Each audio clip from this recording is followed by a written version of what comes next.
Elisabeth Mercier, bonjour. Bonjour, Pourriez-vous nous rappeler qui vous êtes, tout d'abord? je suis la directrice de l'Agence française pour le développement de l'agriculture biologique que nous appelons communément Agence Bio. Alors, nous sommes en ce moment sur le hall 4 du Salon de l'Agriculture. On ne peut pas vous louper, entre guillemets, parce que vous êtes tout près de l'entrée. Il y a un grand intérêt des Français pour les aliments bio. Alors, quelle est la taille du marché bio en France en 2014? Le marché a atteint 5 milliards d'euros, avec une progression de 10% par rapport à l'année précédente, ce qui est remarquable dans le contexte actuel. Il y a près de 9 Français sur 10 qui ont consommé bio en 2014, ne serait-ce que de manière très occasionnelle. Plus de 6 Français sur 10 au moins une fois par mois, 33% chaque semaine et 10% chaque jour. Donc on a de plus en plus de consommateurs et des consommateurs qui tentent à consommer plus souvent, et donc le panier bio s'élargit, et c'est ainsi qu'on a cette croissance qui, année après année, se confirme, et nous constatons que les consommateurs ont l'intention de continuer à développer leurs achats de produits bio, parce qu'ils sont très sensibles à la question environnementale, à la question de leur santé, à la question du goût, et ils trouvent du plaisir à consommer des produits bio. Et lors de notre dernière enquête, ils nous ont dit, pour plus des 3/4 d'entre eux, ils considèrent que ce sont des produits porteurs d'avenir. Alors, dans le panier des consommateurs, quels sont les produits en vogue? Quels sont les produits qui ont la plus forte croissance? Alors sur un plan général, les consommateurs de produits bio s'intéressent beaucoup aux produits frais. Donc on a une part importante de la crèmerie avec le lait et les œufs. Plus de 10% des achats de lait en France sont bio, près de 20% s'agissant des œufs. Les fruits et légumes aussi font l'objet d'un très grand intérêt. Il y a de nombreux consommateurs de produits bio, la très large majorité qui achètent un ou plusieurs fruits ou légumes bio. Bien également le pain, la volaille et tous les produits d'épicerie.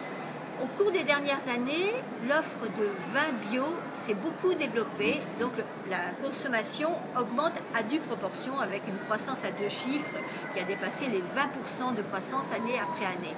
Il y a également des produits innovants qui arrivent sur le marché, qui répondent à des attentes spécifiques.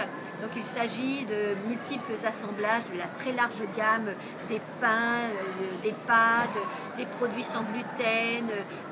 Il y a beaucoup d'initiatives parce que les producteurs et les transformateurs de produits bio sont très sensibles à la diversité des attentes des consommateurs. On le remarque aussi au niveau des jus. Il y a beaucoup d'innovations dans les assemblages de jus. Donc tout cela est à découvrir dans l'immensité des magasins. Comment se situe le marché français par rapport à ses voisins européens, je pense notamment en Allemagne? La France est en deuxième position s'agissant du développement de la consommation bio dans l'Union européenne. Donc l'Allemagne a un marché qui s'approche de 8 milliards d'euros et la France suit.